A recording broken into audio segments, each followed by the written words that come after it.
Let's discuss how we represent data in a computer. Now, a computer operates by controlling the flow of current using billions of tiny switches called transistors. And the digital circuits that are comprised of these transistors produce only two values, either the presence of a voltage, and we call that a 1, or the absence of a voltage, which we call a 0. So these digital circuits, all they have to do is either connect to the supply voltage, whatever that may be, whatever voltage is supplied to the circuit, or connect to ground, or 0 volts. So here's an example where our supply voltage is 3 volts. So if we have 3 volts, then we say that's a logic 1. And if we have 0 volts, then we call that a logic 0. Now, the nice thing is that 0 and 1 don't have to be precise. I can have a range of voltage for each state. So for example, in our system with 3 volts as the power supply, then we might recognize anything that's greater than 2.2 volts, greater than or equal to 2.2 volts as a 1. So we don't have to have exactly 3 volts. So long as we have at least 2.2, then we can recognize that as a 1. For a 0, perhaps, if we have anything that's at least as low as 0.8 volts, we can recognize that as a 0. So the transistors actually can recognize voltages within these ranges as 0 and 1. That's how they're designed. Now, if I have something in the middle, it's actually neither a 0 or a 1. Now, these circuits will transition from no voltage to full voltage. We'll see transitions from 0 to 1 and 1 to 0 as the system operates. But if we're looking for the value of 1 or 0, we have to make sure that it's in these ranges, or we won't recognize it as either a 0 or a 1. Now, these electronic circuits don't have to be perfect.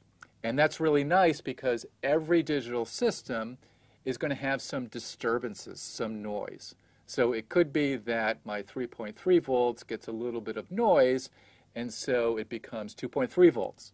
Well, in this system, that's just fine because we can recognize that 2.3 volts. We can still recognize it as a 1. Now, a computer is what we call a binary digital system. It's a digital system because it has a finite number of symbols, and it's a binary system because we use base 2 rather than what we're familiar with, which is base 10. It's a base 2 system.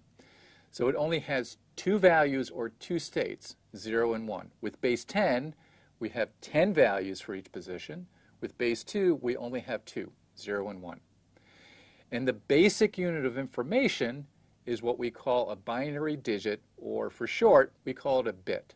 And each bit only has these 2 values, either 0 or 1, either no voltage or the presence of a voltage. Now, we need to represent more than 2 values. We want to represent large numbers. So we use multiple bits to get more than 2 values. Just like in our base 10 number system, if we want to represent large numbers, we have a lot of different positions. So in order to get more than 2 values, we might say use a 2-bit binary number.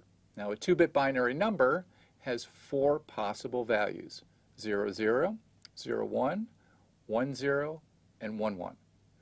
A 3-bit binary value, or binary number, will have 8 possible values, ranging from 0, 0, 0 to 1, 1, 1. And in general, an n-bit binary number has 2 to the n possible values. For example, if n is 5, then we have 2 to the 5, or 32 total number of values that we can represent. Let's discuss computer data, which takes many, many forms. Well, first we have numbers, and computers manipulate numbers. And those can be signed numbers, so they can be positive or negative. They can be unsigned numbers, which are just positive numbers, and of course 0. They can be integers, which are whole numbers. They can be floating point numbers, and this you can think of as the equivalent to scientific notation in a computer. They can be text, so we want to represent characters. We also want to represent strings, which are combinations of characters. For example, when you write a document, then that's a string of characters, including spaces and other special characters.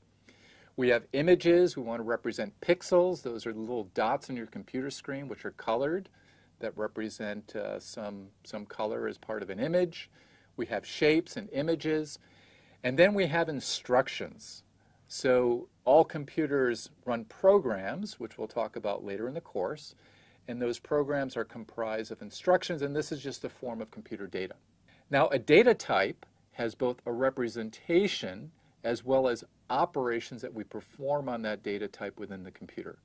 So let's start with numbers.